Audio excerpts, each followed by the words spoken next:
Second, third, fourth.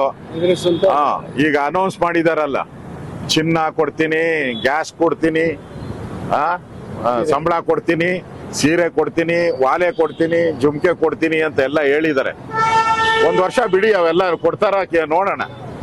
ಆಮೇಲೆ first ಸರ್ಕಾರ ಮಾಡ್ಬೇಕಲ್ಲ, ಸರ್ಕಾರಕ್ಕೆ ಅವ್ರಿಗೆ ಬೆಂಬಲ ಎಲ್ಲಿಂದ ಬರುತ್ತೆ, ಕಾಂಗ್ರೆಸ್ ಅವರು ಯಾವ ರೀತಿ ಅವ್ರಿಗೆ ಬೆಂಬಲ ಮಾಡ್ತಾರೆ, ಇದೆಲ್ಲ ನೋಡೋಣ. ಅದಾದ್ಮೇಲೆ ಅದಕ್ಕೆ ರಿಯಾಕ್ಷನ್ ಮಾಡ್ತೀರಿ ನಾವು.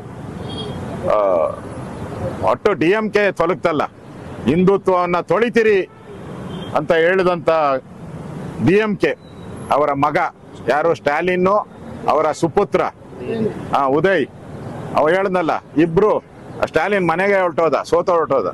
ಹಿಂದುತ್ವದ ವಿಚಾರಕ್ಕೆ ಬಂದ್ರೆ ಯಾವ ಗತಿ ಆಗ್ತೈತೆ ನಿಮಗೆ ಅಂತೇಳಿ ತಮಿಳ್ನಾಡು ಜನ ತೋರಿಸಿದ್ದಾರೆ.